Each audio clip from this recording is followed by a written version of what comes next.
Introduction. So here we are on a Sunday, live 7 p.m. in state-controlled Britain, under the tyranny of this terrible government. But anyway, some other places have had some good election results, I think. But let's not get into that. Eh? Right, with me on the screen is the UK's top. Whoa, no, let's take UK out of it. The world's top nutritionist, I think. As seen on TV, Richard Smith. Good evening, Richard. Good evening, Stephen. How are you? I'm very well, thank you. I'm really enjoying doing these lives. I think they're fabulous to do. But we've got competition because Dr. Abs, because there's only one Dr. Abs, he has to do like 5 hours to get the same information out as we between us doing an hour. And I'm going to just shout out Dr. Abs because I think, you know, what he's doing on a Saturday night at 5 p.m., I think he starts something like that. 4 or 5 hours is just sterling work. It's really good, really good. He put in the work in, and he deserves everything that comes to him. Incredible. Yeah. Was it 5 or 6 hours yesterday? Either way, I think far too long for me. Fair play. That's a marathon of a life. Yes. Well, we've only done 2 24-hour ones, haven't we? We did. Anyway. We did, but you and I had other people to answer questions. But with Dr. Abs doing it, he's alone for the 5 to 6 hours, which is incredible. At least you and I can back and forth, you know. That is a really good point. That's a really good point. Yeah, just to remind people, if you've got a question, put a Q in front of it so it pops out. Now, we have got a giveaway because we've stolen Dr. Abs' brilliant idea. And what have we got to give away, Rich? We have, and you've tested this, and we can get into this as we get on, but we've got some, one of my new products is a chocolate MCT. So this is made from my C8 powder, which is the world's highest purity by certification, by the way. No one else's on the planet is higher purity than my own. This is one that we've recently just launched. It's a chocolate flavor. So one maybe not for the strict or super strict carnivore, although I have been enjoying it myself. There is a little bit of cocoa powder in there with a little bit of stevia. Stephen's been testing it for me in regards to, fantastic. There it is, right on cue. And we've got some results to look at this in regards to insulin response or at least blood glucose response. But this is pure C8. C8 is the most ketogenic of all MCTs. This will increase ketones within the body, whether you are ketogenic or not. And we can get into the systems and the reasons for this as we go. But this will elicit all of the benefits. This I've created for my daughter because she loves consuming hot chocolate. So now, rather than having to give her one of these other toxic compounds that is found within the supermarket, I can give her high quality C8, which is going to fuel her brain, body, and heart and confer all of the benefits that living a ketogenic lifestyle does. But yeah, I'm loving this. It's incredible. So this is there available tonight as a gift or a prize to what is it, Steve? The best super chat? The best super chat question. Yeah. And obviously, what's the restrictions with where people live? Is there going to be a problem if they live in New Zealand? No, we should be able to ship anywhere. You know, so it's cool. Yeah. I mean, there are restrictions with Canada, but we can try with this. The restrictions tend to be on electrolytes because of the potassium, but we can get in. We can look at this. I think. So how are we going to do it, Steve, with this super chat? So we going to put it into a generator and pick at random, or are we going to pick what we deem to be the best super chat? I'll leave that up to you. Well, I think we'll just deem it, which I guess it will be the one that generates the most interest. So yeah, if you want to do a super chat, it supports the channel, and if you'd like to be considered, and it doesn't have to be a whiz-bang top scientific question. It can be a question that just hits it on the nail when you're talking about carnivore or keep being ketogenic. So, right, let's move on. Completely free gift, which is great. Now, yeah, we talk about the continual glucose monitor. I just want you to know, one of the experiments I did today was a spoonful of glucose. Well, basically a spoonful of sugar.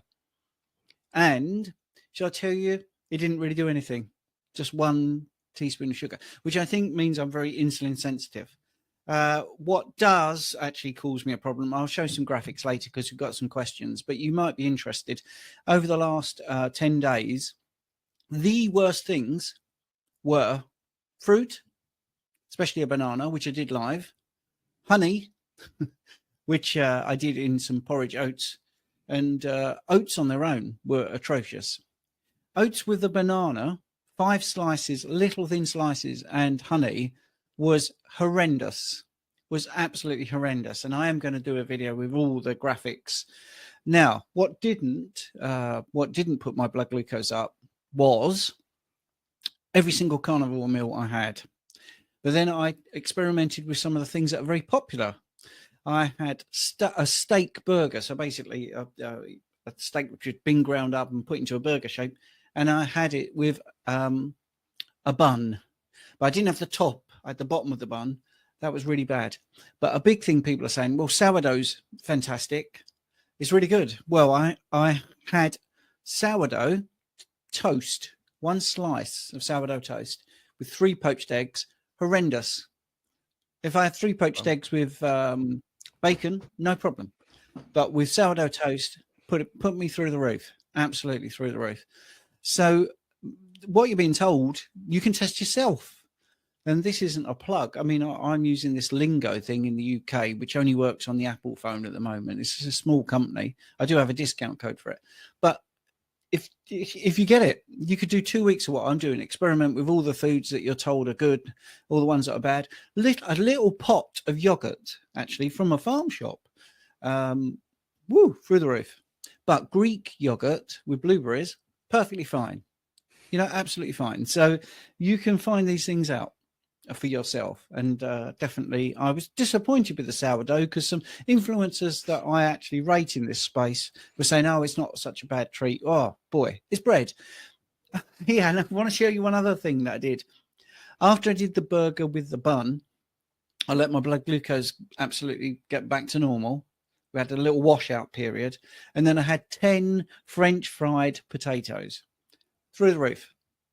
And I will show the graphics later, but I want to get into the questions. But what didn't, by the way, is the keto drink. So you can have hot chocolate, which is actually good for you and not have a bump in your insulin. And also what Richard said, and I think this is really great, is we saw the blood glucose going down slightly. So how about that? See? So it isn't all this straightforward. You need to get into the nuance, but I'm very aware that there are questions out there. So I'm going to get into the questions and then we'll come back to the graphs and stuff, because I know there's 2 here that Richard can answer, which means I can do all my admin. So get the graphs up. But anyway, Zinc 316. Oh, big supporter. Thank you. So don't forget the super chats. Can 2 meals per day, but spaced out work? I can't eat 2 major meals within an intermittent fasting time frame to get my protein to 180 grams. Yeah, for sure. Look, fasting is fantastic, but I need to be careful how I word this. It's been overrated in regards to a ketogenic or carnivore lifestyle. And the reason I say this is that if you were living a standard lifestyle and you fast, intermittent fasting or prolonged periods of fasting will put you into a state of autophagy, and along with this mitophagy, brown fat activation, BDNF activation, lipolysis, and improved insulin sensitivity, and that's fantastic. Now, we gravitate into a ketogenic carnivore way of living, and we implement these things as well, and we can do it easier because we become fat adapted a lot quicker. But what many don't understand is that we elicit these positive responses whether we fast or not. Being ketogenic and carnivore, you and I do not need to fast for prolonged periods of time. We can knock fasting on the head and we can just eat intuitively, eat when we're hungry. If we're not hungry, don't eat.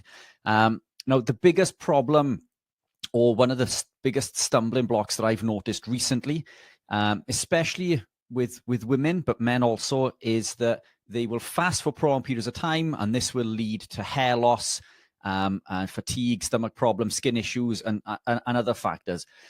It can have the opposite effect because the body is meant to be, we do need to consume nutrients. Yes, we can fast for prolonged periods of time. And yes, I do implement a 48-hour, a 24-hour, or a 72-hour, maybe once or twice a year.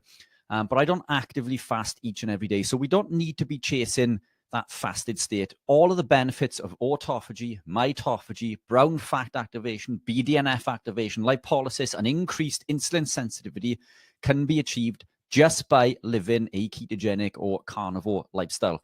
So we don't need to chase the fasting. So 2 meals works very well for me. I find 2 meals works best for men, and I find 2 to 3 tends to work better for women, spaced between 3 to 6 hours apart generally.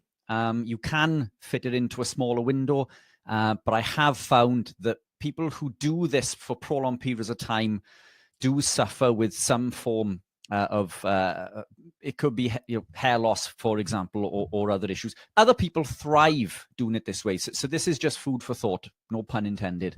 But yes, you can consume 2 meals and spaced out throughout the day. You're not going to negate the benefits of autophagy by splitting these meals out. 2 meals evenly spaced throughout the day is going to be fine. You're not going to be doing yourself any disservice or injustice. So eat the way that will suit your lifestyle and way of living. There is a perfect format that I believe that we can do this and incorporate training and so on.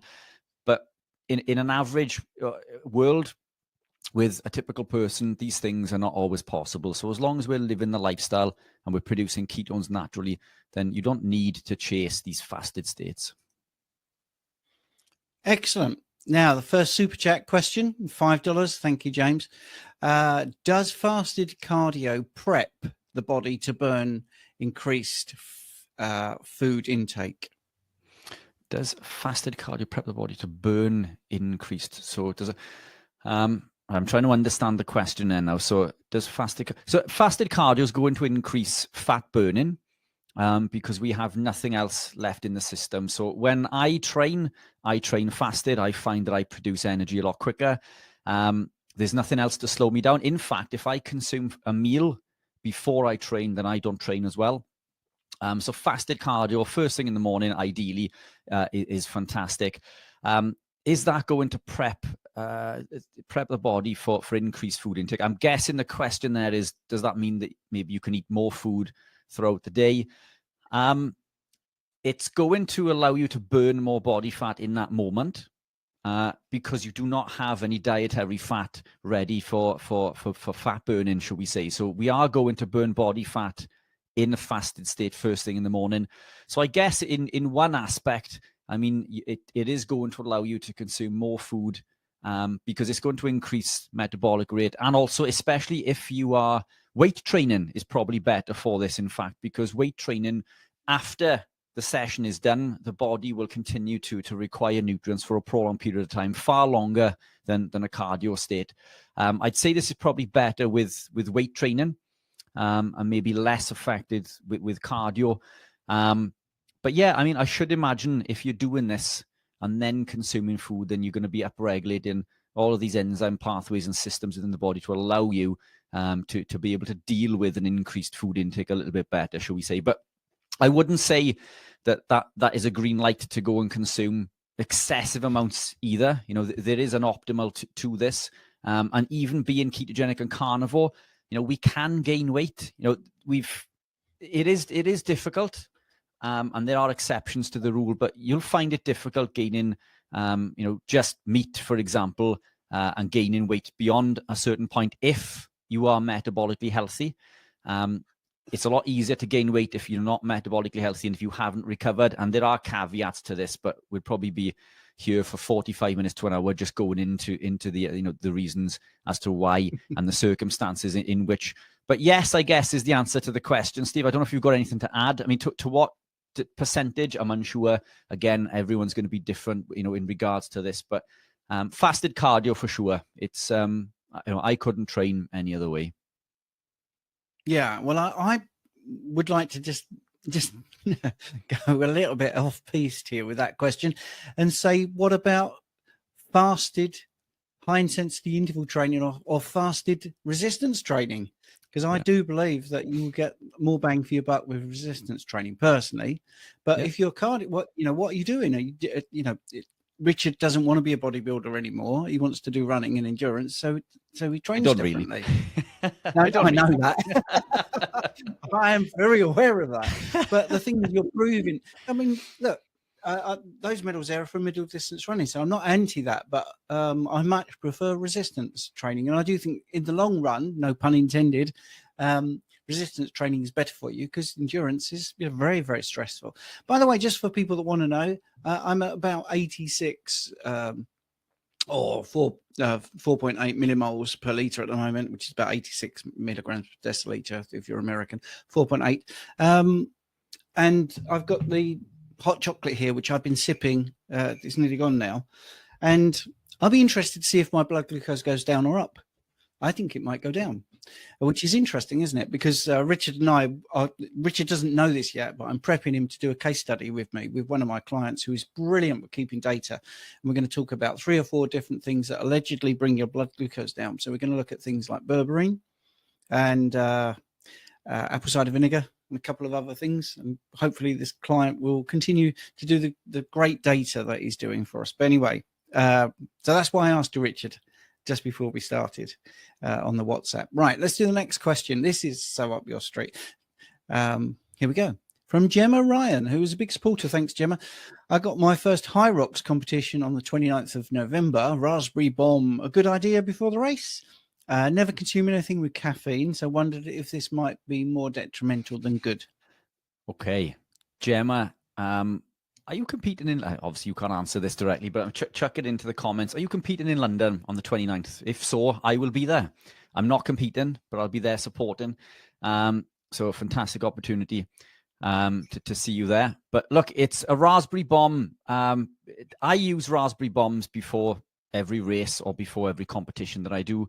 But I'm used to consuming high levels of caffeine because there is a lot of caffeine in it. And the caffeine's in there for a reason. The caffeine works synergistically with the BHB to increase ketone levels higher and to make them more efficient and effective in the body. You can further increase this again with mixing it with MCT, which is typically what I do. And I also add in some citrulline malate as a vasodilator. So that's my concoction before I do a race, basically. It's the raspberry bomb with a scoop of MCT powder and a teaspoon, if not a bit more, of citrulline malate. I believe that it increases my athletic performance. This is a compound that Mikey Davis, a very good friend of mine who is now the corner, so the World Championship Ironman Welsh record holder, fastest Welshman in history to complete corner World Championships in Ironman, ranked #1 in Europe and 36 in the world. He's an avid user of this in competition, and we swear by it. And we look at the data in regards to heart rate and the body's ability to cope with certain stresses in zones. And for me personally, I find that I become way more efficient for the same effort. In other words, I become a lot quicker for working within the same zone. So I think they're incredible. Is it a good or bad idea? I wouldn't wait until the day. I would certainly test this prior to the event, because if you're not used to consuming caffeine, then you really do need to test this. I would begin with half a serving to start with and see how you get on with that. If that works very well, then maybe you can try it again. You've got 19 days before then, so you've got an opportunity to use it once or twice. I wouldn't leave it till the day if you're not used to consuming caffeine. Some people just can't cope with caffeine. Caffeine works very well for me, and this is why I use the raspberry bomb. But test before. Don't leave it till the day, because you should never, all of the prep that you've done, it could be ruined by doing something that your body isn't used to. And I'd never recommend testing something on game day. You need to test this prior to the event. So make sure you do that. See how it works for you, and come back maybe next week or in the school group and let us know how you get on.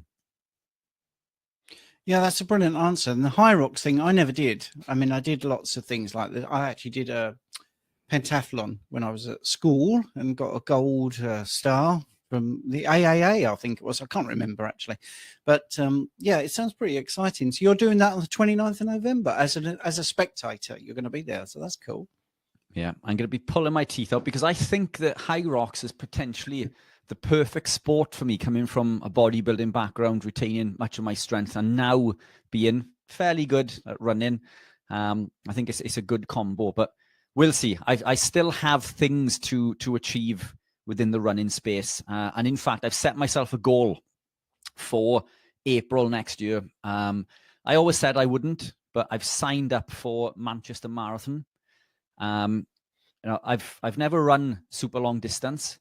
The furthest that I've run since I've been running is a half marathon. I'm not especially brilliant at half marathons either, compared to the guys that do this. But you guys are the first to hear this, so I'm setting myself a goal of a sub 3 hour marathon on my first ever marathon, which is pretty sharp. For if you put that around the runners world, that's pretty good going. Whether I'll achieve that, I don't know, but that is my goal. So I want to achieve that April next year, and then I'm going to reevaluate where I'm going to move forward in regards to training, because I am missing some of the resistance training. I agree with Steve. I think we should be doing some. It's way more beneficial for longevity. This isn't healthy.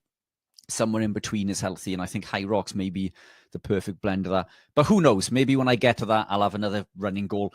But we'll see. I'll keep you updated. Brilliant. Gaza here. So just a little reminder from this question has reminded me, please like, share, comment, subscribe and all that stuff. Serious but possibly daft question. If we like and then unlike and then like again, does that count as more than one like? No, because what you'll see is when you unlike, let's say we've had 100 likes and you press like, it will be 101, and then if you unlike, it will go back to 100. So yeah, sad. I like the thinking. I like the thinking. Yeah, I love the thinking. Yeah, but you see, people like Peter Attia would be pressing like on all of his own videos, and so would Lane Norton, because they're all idiots. Anyway, right, here we go. Pavel saying, hi guys, I would appreciate your opinion and personal experience. Can raw carnivore diet help quicker reduce unwanted fat? Because uncooked meat, raw eggs and fresh milk are predominantly L isomers. Yeah. Well, that's a strange reason, but sorry, Richard, you were going to answer. Go on. No, go on. You fire away. Well, basically, most amino acids that are usable in the body are L, and they're not D. But isomer just means they're the same but different, sort of thing. So my best analogy for this always is the same, that your hands look the same, but you can't stack them on top of each other, right? Because that's L. Literally, that's what it comes from, left, levo, and that's right, dextro, which is why you're dexterous. Anyway, so unless I've got my camera on mirror, that will make sense. But anyway, the point being, isomers, they're the same, but they're not the same when they're stacked together. So the body uses L. Now, mostly, really, predominantly. So, hi guys, I would appreciate your opinion on personal experience. Can raw carnivore diet help quicker reduce unwanted fat? I think if we stick with that and don't worry about the L isomers thing, because uncooked raw meat and fresh meat are predominantly L isomers. I mean, what do you think, Richard? I think it's an interesting concept, one I haven't thought of. I mean, what I would say with this is that raw meat is going to be more beneficial to the body. You're going to heal and repair quicker. I mean, it's not, I wouldn't say it's unjust to think that maybe by doing so, the body's going to become more efficient at everything else. The body does need to work harder if it's cooked, I guess. Do you know, I don't know is the question, but it's a very interesting question. I've been speaking to many people who have gone raw recently, and they believe that it's next level. You've looked at the data in regards to the parasites found within, and it seems to be a complete fallacy in regards to the data that you've presented, which is incredible. I don't know, but that would be an interesting study. But how we would do that, I mean, it's difficult enough to get people to test this within the carnivore community generally, isn't it? And I don't know how we could test this on oneself, but I guess it does make sense. Yeah, I just want to clear up. I don't think you'll see that a D isomer will become L thanks to cooking. That doesn't happen. It's just the configuration of atoms that we're talking about. I don't want to get geeky and sciencey, but just looking at raw meat, yes, you're right. I looked into the parasite myth, and extensive study by the USDA, who really want meat not to be good. So I give them their credit that they actually did release the study that said that in 28,000 samples of meat from many different sources, they didn't find it one parasite. But I think also that it could be about digestion, because some people feel that their digestion isn't as pushed by raw meat as cooked, which seems counterintuitive. I do have true clinical experience of somebody reversing their cancer on a raw meat diet. That's I can't get that person to come on. They're just too private, which is sad. And definitely they felt worse when they went back to cooked. So anecdotally, there does seem to be some some good anecdotal evidence about that. So that's my personal experience. I can't really add to it because there's not enough people doing it, and therefore there's not long-term studies. And maybe I got a bit blinded by the isomer thing, but anyway, well, let's go on to the next one, because hopefully that's answered that, Pavel. John Eubank. I'm very close to doing a Chris Eubank impression, but I'm not going to. Have you encountered Dr. Malcolm Kendrick's hypotheses on clot-based arterial plaque formation? The book is called The Clot Thickens. Yeah, it's my favorite book in this space, in physiology and health sciences. This is the book, I think, which is definitive and entertaining. A really good read about the thrombogenic theory of plaque formation. It is mentioned in my book, The Guide to Blood Tests in This Way of Eating. Second edition covers it even more. I've added 120 pages. So if you're looking at my Bloods book, you should get the second edition. Sorry, go on, Rich. Yeah, fantastic. I think this has potentially come from the video that I released or Lee's released on the Q&A, where I go into how damaged LDL particles will travel into the subendothelial space. Look, what raises insulin? Is it carbohydrates or seed oils? Well, it's both.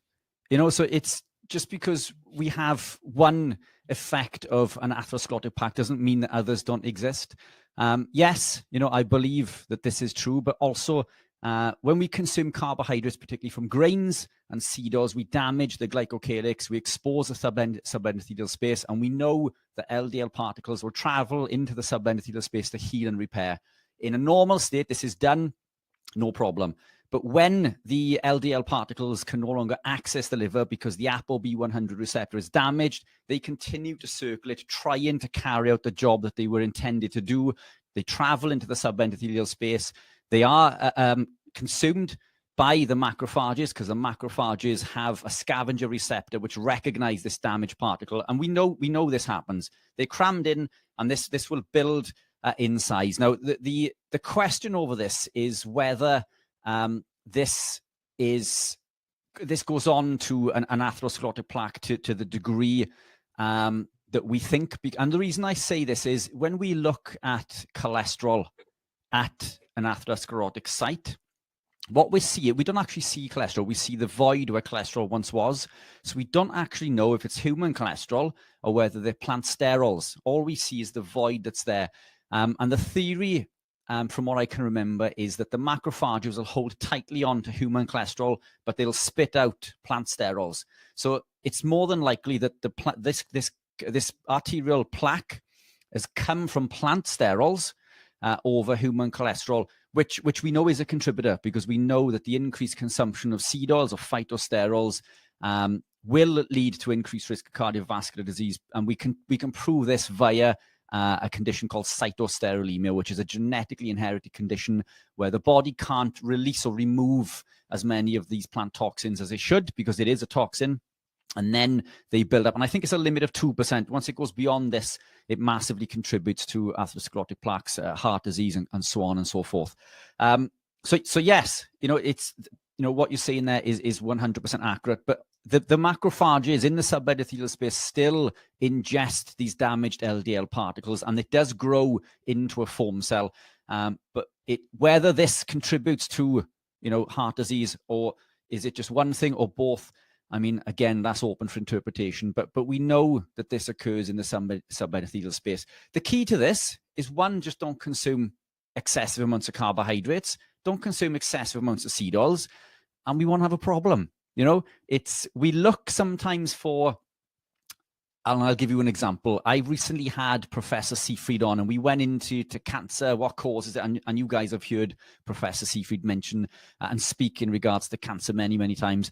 And then I started to get into the nitty gritty and into the epigenetics, and you know, I came up with a statement at the end of the interview and said, you know, is it safe to assume that this mechanism, and so on and so forth. And his answer to me was, Rich, it doesn't matter, because glucose fuels cancer. Stop eating glucose.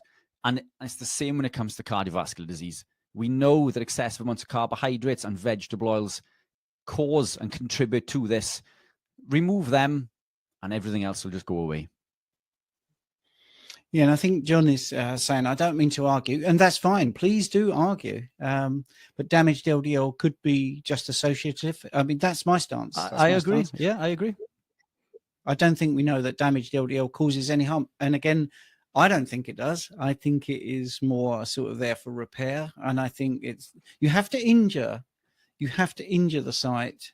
If you're doing any sort of in vivo experiment to prove that LDL cholesterol causes damage, if you put it in a cell that has no damage, pre-existing damage, nothing happens. So there's got to be an injury. Yeah, there's got to be an injury to the site. And we know the pressure causes that injury. And we also know that excessive amounts of carbohydrates cause that injury, because that wipes out the glycocalyx, and it takes between 6 to 12 hours to recover. So we know carbs cause damage. We know that the vegetable oils cause damage. And LDL is there to repair. LDL is a good thing. It's not a bad thing. It's not the demon that it's made out to be. LDL's job is to heal and repair the body, and that's fine. But when it's damaged, it does get engulfed by these macrophages. Is it a problem? Who knows? But if we're not consuming the carbohydrates and the vegetable oils in the first place, then the damage just won't occur, at least to that degree. And I believe that will significantly lower our risk of cardiac events. Does it mean we'll never have one? No, I don't think so. I mean, there's lots of contributing factors, isn't there? You know, there are lots of contributing factors to all sorts of things that go on in our bodies and in the real world. We're exposed to toxins every day. They're in the atmosphere. But I do genuinely believe that we should not be consuming excessive amounts of carbohydrates. I do believe that we should not be consuming excessive amounts of seed oils. And I do believe that saturated fats are incredibly good for us. And LDL is a good thing when it's not damaged. Let's not damage the body at all. Let's not damage the LDL. In fact, I'm disappointed when my LDL is lower, because I test everything regularly, not because I'm concerned. I love data, and when my LDL is lower, I'm super disappointed. You know, but great question. And John, apologies. I went on to Lee's channel yesterday, and I saw a whole host of comments. I didn't have time to get on there and like and comment, but I appreciate you coming on and mentioning this today. I will go on and reply to everybody's comments on there, because that was a fantastic video. Lee is absolutely incredible. And thank you for watching, and thank you for joining the live. Yeah, and I think if you enjoy that book, you'll like my book, because I did loads of research on LP(a) and have referenced many studies. So, for instance, LP(a) is associated with less cancer risk, actually, and it's also associated with less bleeding in the brain, and also less bleeding in the lungs. Absolutely nailed on. So many studies, it's unbelievable, with real people with hard outcomes. Also, if you're in ICU, they measure LP(a), and low levels of LP(a) in the people they looked at, they were the ones that died first. So there's lots and lots of studies where you can look at what the mainstream is saying, and also what is actually happening and quantifiable. We can see many studies from the 90s, 2000s, 2010. I've got recent studies. It's all there. It's all there for you to look, and all the links. If you've got the ebook, the links are live, and if you want, if you get the paperback, the links are there, and you can look it all up. It's absolutely fascinating what we're told and what the truth is. Anyway, right, but great question, John. Let's go to the next one. And I do suggest this, just to remind people, if you put QQQ in front, the next question after this hasn't, Dr. Abs hasn't remembered. Hi, Richard and Stephen. Can you and how, question mark, a carnivore diet help a friend, male 55 who has hereditary spastic paraparesis in the legs and walks with difficulty, diagnosed in 2018, has cramp and stiffness. That's a really tough one to answer because that is a hereditary disease. For those that don't know, it's the long nerves that go down the spine and control motor function in the legs. So yes, it is a thing. It's definitely a thing that is has some sort of genetic connection. But can you improve that condition with carnivore? Well, you can improve any neurological condition with carnivore compared to other ways of eating, because you will improve the myelin sheaths and you will improve the neurotransmitters. Whether you can help in this particular case, we can't say, because it's one-to-one, and this is just a broad sort of answer for information and educational purposes. But it's the best environment possible to minimize the symptoms in that situation. So if it's very far gone, and it's a bit like when we talk about kidney function, people think I must be talking out of my rear end because I'm apparently saying nephrons come back to life. No, that's not what I'm saying. These nerves might not come back to life or get longer, but what's there may improve. The myelin sheaths might improve. The neurotransmitters might improve. So the function, you might have less cramps, you might have less stiffness eating this way. What would be great, Susan, is if this person does try carnivore and does a little mini case study. You video that person walking, and you video that person answering questions. You know, how much pain have you got? How stiff are your legs? Can you flex your foot back? And all this sort of stuff. And then do 30 days of carnivore and go through those same questions in the same situation and see what the difference is. And I think you'll be surprised. I mean, I'm pretty confident that you will see some improvement, less pain, less stiffness, less cramps. But I can't say that categorically because I don't know the person and don't know what else is going on in their life that could also be causing problems. Yeah, fantastic. I completely agree. Again, I think I won't spend too much time on this, but I think you, in the wrong environment, we can contribute to the effects. So being in the best environment is going to contribute less and give you the best chance in order to circumvent any potential issues. Coffee being another one, as we know, is important neuro toxin. But yeah, I think, Steve, you've nailed that. Thank you very much. If people want to know why I know so much about that, I did do many years ago, 15 years, rehabilitation and lower back specialism, or lower back pain specialism was one of the things I did. So it just came up. Dr. Abs, couldn't agree more that fasting is overrated. Spoke about it in hour 4. I'll be showing off now. Or 5 of my live stream yesterday. Right, let's move on. That's why I didn't put a Q, because it was a statement, wasn't it, actually? So yeah. But no. MJ is asking, currently eating 4 to 5 meals a day, unless it's 4/5 of a meal a day, but I don't think so. Low body fat. Could you really build muscle on 2 to 3 meals? I'm struggling to convert. Fast metabolism too. Can you really build? Well, you see, MJ, you might be answering your own question because it is very individual. If you need 4 to 5 meals, and you are getting results, and you're not getting results with 2 to 3 meals, then you need to eat 4 to 5 meals. So, you know, if there's influencers out there saying you must do OMAD, you must do 2MAD, you must do alternate day fasting, why? You know, it's your body and your results are the thing that matters. All right. I would never say to anyone, unless I'm coaching them and I know everything about them, and we look at their data, which is what I do during the consultations, and Rich does the same, you need to try this, right? Because it's really individual. Don't get hung up on any of the stuff, you know, how much protein you should eat, right? That's individual. We give out rules of thumb for people to give them some sort of jumping off point. You know, when you've heard that it's 1 gram for every pound of lean body mass you want. So if you want to weigh 150 pounds, eat 150 grams of protein, 150 grams of fat is a starting point. It's not an instruction that you need to follow for the rest of your life. So yeah, if you're currently eating 4 to 5 meals a day and you've got low body fat, but you're not building muscle, it could be other things. You could be overtraining. You could be undertraining.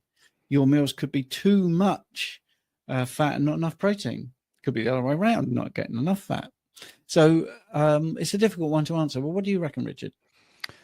Yeah, look, I do believe there is an optimum amount, but it is optimal to you. And as you say, Steve, I think we are all individual.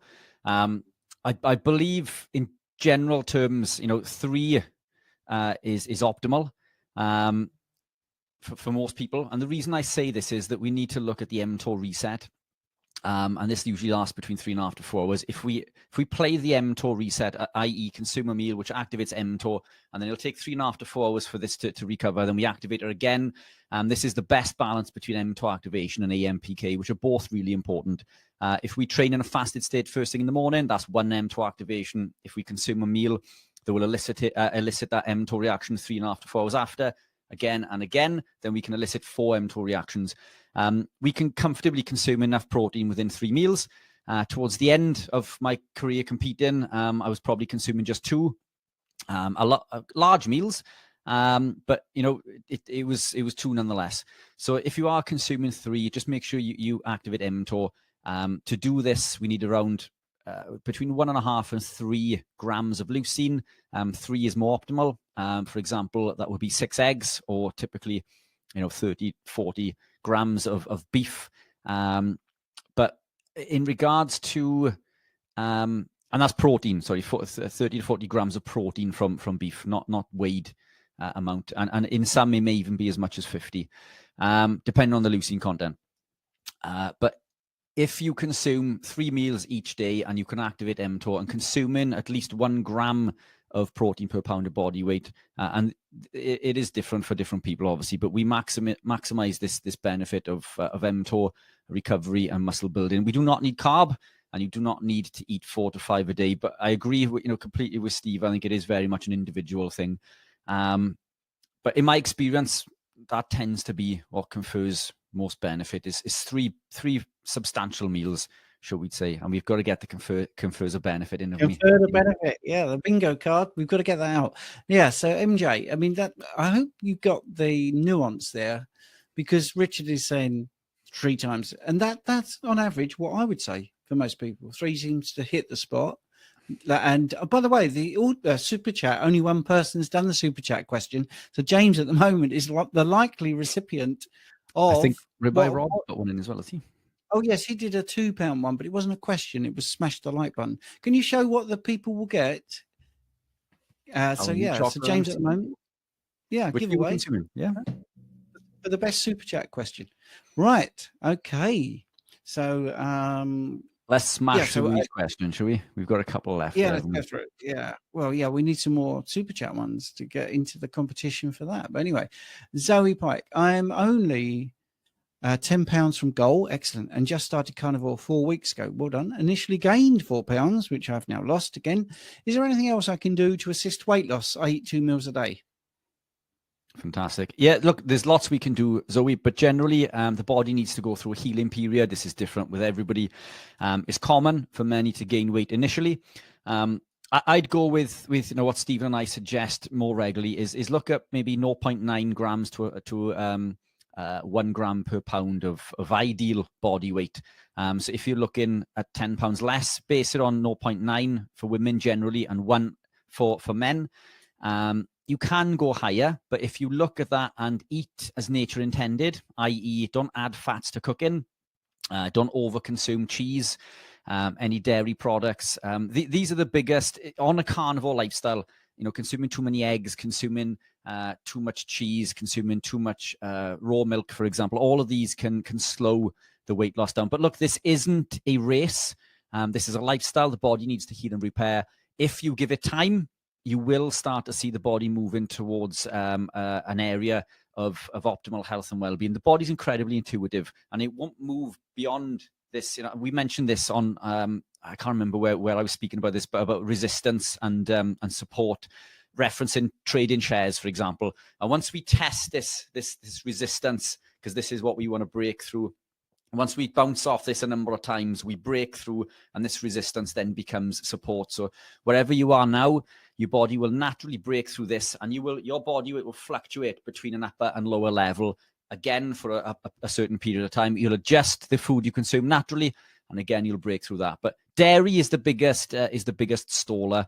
When it comes to keto, it's things like tomatoes, bell peppers, anything that contains high levels of phytohemagglutinin, which is a type of lectin found in plants. Some are way higher than others. Onions being another, cauliflower, the typical sort of ketogenic foods. But on carnivore, it tends to be the cheese and the raw milk and the other dairy. You don't need to add butter or tallow, lard, or ghee for cooking. If you do, just minimize that amount for now. But I would suggest, eating to satiety.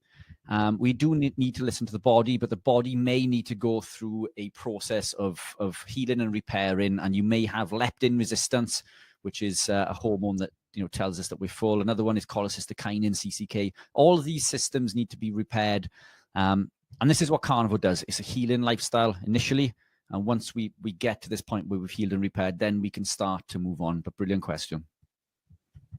Yeah, and it's interesting that I think we've got another super chat. So someone's done a super chat and a question, which is really good. So thank you, MJ.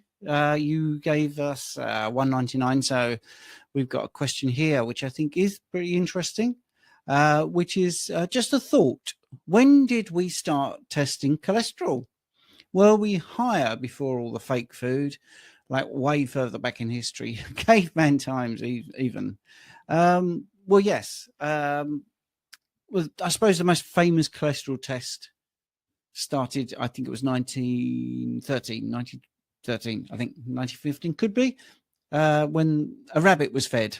If you remember, Anita Chow or something, Chow or something like that, some Russian guy. I think Ivor Cummins was talking about this the other day, and he fed rabbits a high cholesterol diet, and then they had significantly elevated levels of cholesterol, because we all know that rabbits eat so many things full of cholesterol. You see, when you see a rabbit out on the field, it's what's boiled eggs. It has a chicken leg every so often, doesn't it? Doesn't eat grass. So it was a ridiculous start, really. And yes, I am being facetious, but that's pretty much how it started. So I think you would say 1913. It's not something that has been measured before that, but even the levels were much, much higher, and they've been continually lowered. What was thought of was safe has definitely come down about 100 points recently. Were we higher before all the fake foods? Well, we won't know, will we? Because they only started measuring them in 1913. So we've only got 110, 115 years of data. So it is a great question. And I'll do a little bit of homework on that. So I think that might be the current leader for the best question. What do you reckon, Richard? Fantastic question. Yeah. Have you got anything to add? I think you've covered it. I think you've nailed it. Thank you. Yeah. Thank you very much. Yes. So there we go. Just so people know, the thing that you can get for the best question in the super chat, Richard's going to hold up, because he's going to entice you with this. Yes. Excellent stuff. It is very good, actually, and I wouldn't mention this if I didn't think it was good. This is very good. Right. Next question. Oh, this is you sort of touched on this. Viewer 617 question: any seasonings which are carnivore safe? Garlic, paprika. From a previous Richard video, I know pepper has pepperine in, so that's a no-no. Yeah. A brilliant question. Look, most of these things are okay for many of us, but look, black pepper and white also very high in pepperine. Think of what spices and things do to the body. They cause inflammation. They burn. So it's and that's what they do. So ideally, we don't want to be consuming them. Any benefit that we see, garlic and onions high in quercetin, for example, which is a known endocrine disruptor. All of these things will activate the same pathway, that NRF2 pathway, which is an oxidative stress pathway. These compounds have been used for our entire history in regards for medicinal purposes to help with something in the short term, and I do believe that they do this. As far as consuming them in the diet, I think ideally we should be without them. That said, during my journey, I used to use all of these because it allowed me to season my food to make it taste better, and that allowed me to maintain my journey. If it wasn't for those in the early days, I wouldn't be sat here in front of you now. So I'm not against any of these things. All I want to do is part words of wisdom from my own experience, give you the knowledge so you can make an educated decision. If you know, you want to use garlic, paprika, onions, you know, whatever it may be, pepper, and they seem to not cause issues, then, and they allow you to maintain the journey, then they do confer a benefit. You know, so it is very much an individual thing. I've got to the point on my journey where I thrive without them. And if I were to put them back in, and I'll give you an example. Recently, I was at an event and some of the meat contained pepper. I exploded in cold sores within a few hours. And I had skin condition with skin boils and spots on my back. So that's how extreme that my reaction is to black pepper. So to me, that is my early warning alarm system, because my body's now highly adaptive, and this tells me that they're no longer suited to me. But if you do not recognize any of those problems, and seasoning your food allows you to maintain the journey, then they can be beneficial. But long term, none of these things that we believe are beneficial, even for anti-inflammatory purposes, I personally believe that they're not beneficial in the long term and in excess. So it does matter also how much of these you use, but it is very much an individual thing. I know that sounds like a double-edged answer, two sides to the coin, but it is very much an individual answer, I believe. Excellent. Babs is firstly, thank you for the super chat, $1.99. Excellent question. Heartburn for a week since boozing on holiday. Help. Which isn't a question, sort of. It's a statement more than a question. But yes, how would you help someone with heartburn? Yeah, from boozing for a week? Don't drink. Don't. Well, I've done that now, haven't they? Yeah. So, well, some easy things. Take away the stimulants. So take away any spices. It's a beautiful segue into what we just said. So if you are including any spices, take them out. Take caffeine out because that's a stimulant. Don't do the anti-acid thing because that's not going to help you, actually. I don't think you need to drink water either. I think, well, you can drink water, but drink water that has electrolytes in it. That will help. Crazy things like don't slouch on the sofa or couch if you're American, which is just sort of mechanical biomechanics of helping that system. This is where old-fashioned remedies can be helpful, I think, in the short term. Ginger, stem ginger is very good. I think that could help you. But just keep eating this way. And obviously don't drink any more alcohol at the moment. Yeah, spot on. I agree. Cool, right, excellent. Thank you very much. Yeah, so I think the cholesterol question might still be the first one. But that was great about the garlic and paprika. That was really good. Another one, Tam here. Good to see you, Tam. So we got BHB exogenous ketones chocolate or new C8 MCT chocolate. Which is best to start Carnivore again? Order your electrolytes. Brilliant. Tam, great to see you again, man. Look, it's interesting. If you notice, this is D BHB and not L. So interesting when it comes to ketones, D is more bioavailable. Anyway, just circling back to one of the things we mentioned earlier in regards to protein. Which is best? Look, they're both incredible products. I use both daily. In order to start Carnivore again, could I preference one or the other? I honestly don't know if I could. They're both going to be beneficial. I think from Steve's experience, he's tried the ketones and the MCT, and you think you messaged earlier, Steve, and you said this is probably the best product you've made. I disagree. I think there are others which are better, but I mean, I do think it's a fantastic product. The beauty of this is that it's not going to switch off your endogenous ketone production, which is what exogenous will do, although it does ramp up endogenous once it comes out of the system. And we can't get into this with 5 minutes left, but look, which 5.1, where we are, we come back to this now, which is going to be more beneficial. Look, it's for me, I swear by the exogenous ketones for a number of reasons. But that said, I can't really decide between the two. I think it's going to come down to budget. The chocolate ketones are going to be more expensive, although you'll get way more servings. And the chocolate MCT is going to be less expensive with less servings. But look, Tam, it's living the lifestyle is always going to be the biggest lever to pull. Avoiding and what they are.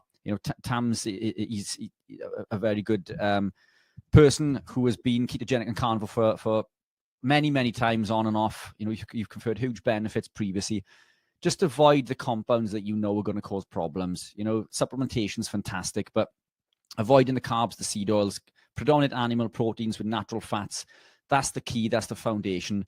The biggest thing for you, Tam, I think is probably going to be satiety and cravings. And for that, I'd probably suggest the MCT powder.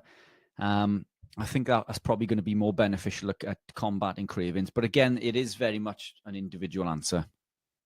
Yeah. Now we've got 2 super chats. So I'm just going to do those. And then obviously we'll have to stop at the top of the hour, but we're doing an extra half hour on school. So James, I'm considering getting off my ACE inhibitor since hearing your info on blood pressure, Stephen. I was having 140/90 measurements when I was put on it. Well, we're not doctors. Okay. We can't tell you to come off any medications. We don't prescribe or diagnose anything. It's just purely information. And why was you put on the ACE inhibitor? I mean, could it be other things as well, like heart failure? We don't know. I don't know. But yes, if you look up blood pressure readings, age-related blood pressure readings, and you do your own research, you can certainly talk to your doctor about all these sort of things, because if they're a good doctor, they want to listen. Because if that was the only reason, then you're right to go and ask a question. But what is your age? You don't know your age, you see. You don't know anything else about you. But thank you for the super chat, James. That's really great. I do appreciate you saying that. But we always have to make it clear we're not doctors. All right. Although we see people have consultations and do have clinical practice, it's not a one-to-one relationship. So you can't make medical decisions based on what we say. You do have to speak to your healthcare provider. Thank you for the super chat. Gary, heart palpitations, pains in both arms and weird twinge going on in the left pec. Ketovore at the moment, honestly feel like heart attack material. Right. Well, you see, the thing is, you can't take that with a pinch of salt. If you feel like that, then go and please see a doctor. Seriously, if you've got pains in both arms, I would definitely go and get that checked out. Go and get some imaging done, get some thorough testing, because you can't ignore pains in the chest. Simple as that. What do you think, Richard, though? Yeah, look, I completely agree. And this is where I think we are confined in regards to advice without speaking one-to-one and looking at bloods, for example.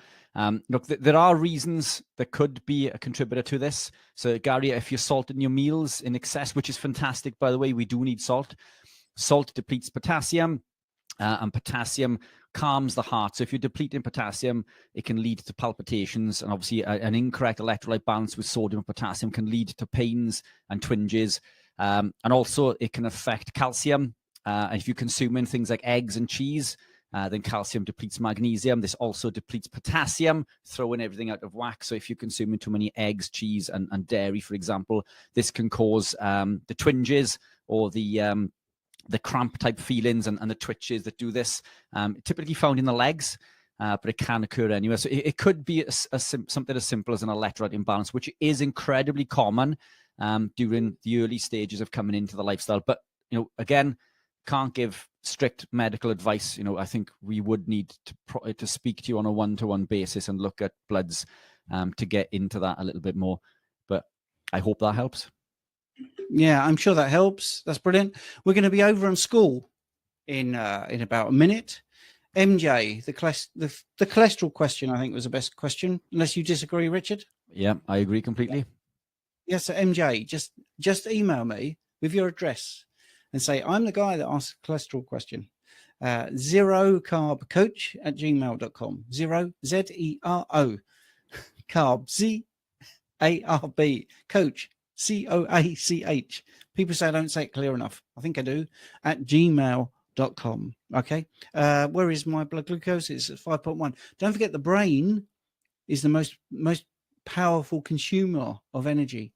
So that should actually be a bit higher if I didn't take that drink, but that's still pretty good. I still think that's pretty low. So there we go. Right. If you want to join school, I have put the link in the chat. Other than that, thank you everyone on YouTube for joining us for an hour. It's been an absolute pleasure. Hope you've enjoyed the questions. Sorry we didn't get to everybody's question. I have screen grabbed all the questions. So if you want to join us at school, you don't have to retype them. But there is also people at school who will have questions. So let's hopefully see you over there. Thanks for watching. Thank you, guys.